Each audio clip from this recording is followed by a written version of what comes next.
What is about to happen is a most remarkable spawning achievement.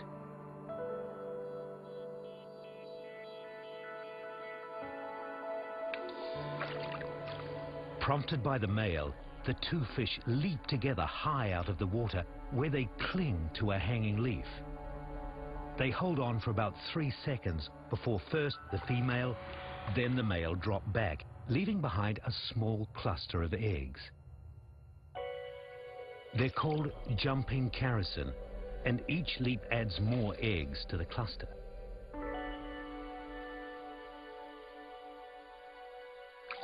The male's fully expanded pectoral and abdominal fins act as suckers, allowing the pair to hold on to the leaf.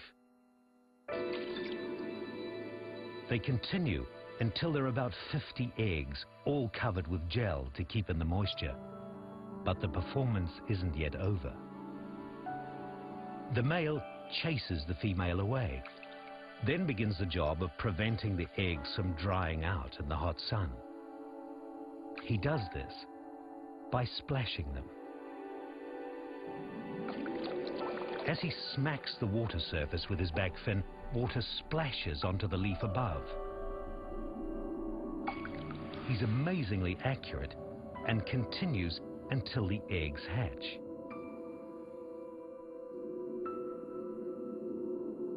By the next day, they have already developed eyes.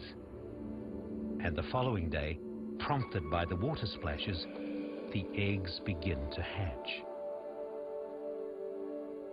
The fries enter the river with the falling water drops of their father's splashes. As they hit the water, the young fish seek out a hiding place among the leaves. Young Capella arnoldi have inherited a bizarre but successful strategy for spawning above the waters of the flooded woodland that now becomes their protector. Amazonia is not one continuous forest. Close to the rivers, there are broad, grassy plains that are rich in sediment.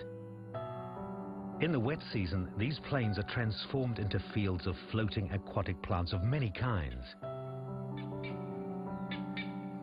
Once the waters have risen, plants grow quickly in the intense heat of the equatorial sun. But without doubt, the most spectacular is the Queen Victoria water lily with leaves of 2 meters or more in diameter. The leaves expand over the water surface, pushing others aside, as if each mighty leaf is striving to take as much of the sun's energy as possible.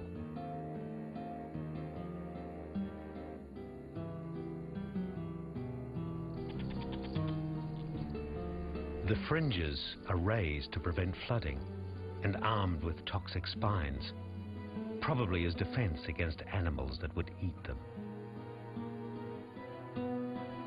It takes 1 month for plants to grow out of the submerged plain and for new leaves to completely open.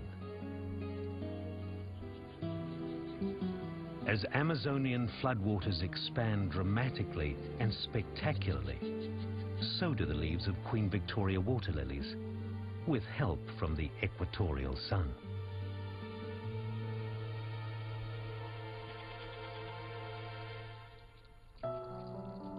Water lettuce has a different growth strategy to the water lily. During the wet season, it expands by producing new young heads at a spectacular rate. But water lettuce has no protective spines and no toxins, and that makes it most appealing to Amazonia's largest herbivore.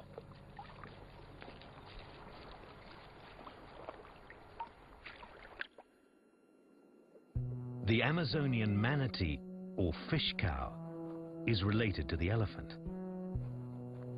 One thing the 300-kilogram manatee shares with its land-bound relative is a voracious appetite.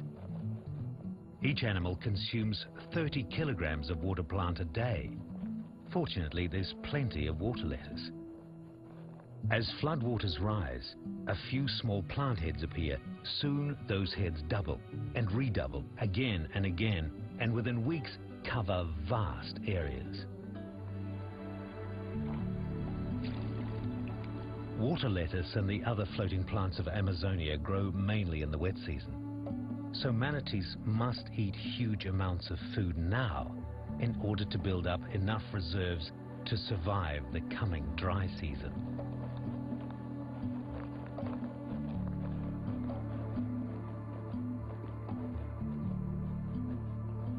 Another reason for the manatee's enormous appetite is that the water plants contain so few nutrients that close to half of all they eat remains undigested.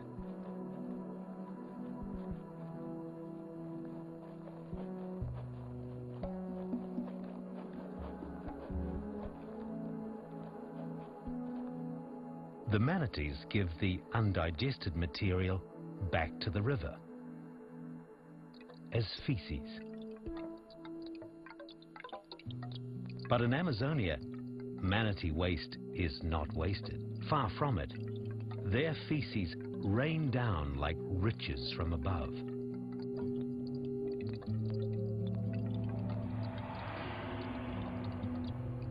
Many fish feed on the waste directly, and it also helps support the lives of thousands of other species.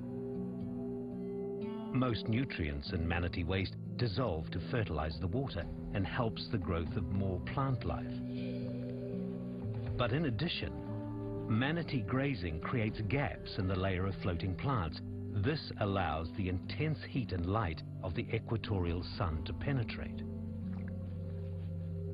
Sunlight and nutrients can now trigger the growth of vast amounts of plankton, which is the basis of another aquatic food chain. So fish cows, simply by eating and digesting, help maintain more than 3,000 species, or nearly a third of all freshwater fish in the world. Those fish include the beautiful, like cardinal tetra and angelfish. There are the bizarre, like the surface-hugging hatchetfish. And there are the bountiful, like catfish. Catfish are the largest fish family in Amazonia. Nearly 1,500 species, or half of all fish here, are catfish. And their shape is as varied as their size and their lifestyle. A streamlined shape reduces water resistance. A sleek body can flee quickly from enemies. Armored scales offer protection from enemies. Sailfin pleco hide among submerged trees.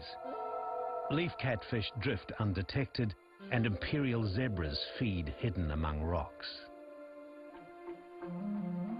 Catfish, more than any other fish, exploit the great variety of environments in Amazonia, which means that catfish, more than any other fish, end up on the menu of the river wolf.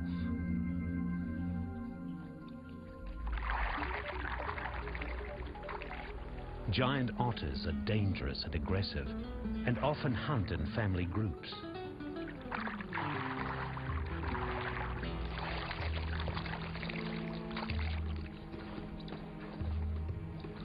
A giant otter brings its catch to a favorite eating place. To fuel its active and energetic lifestyle, an otter eats 10% of its own body weight, or 3 kilograms of fish each day. It eats everything, even crushes bones. But even the otter's powerful jaws can't crush a big catfish's skull. This will feed others.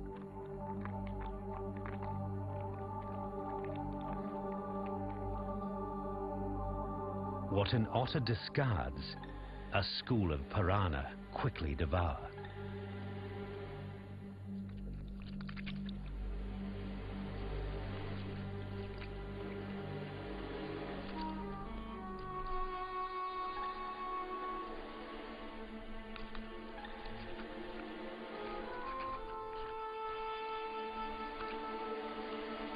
Like catfish, piranha are a large family of fish. There are over 30 species here.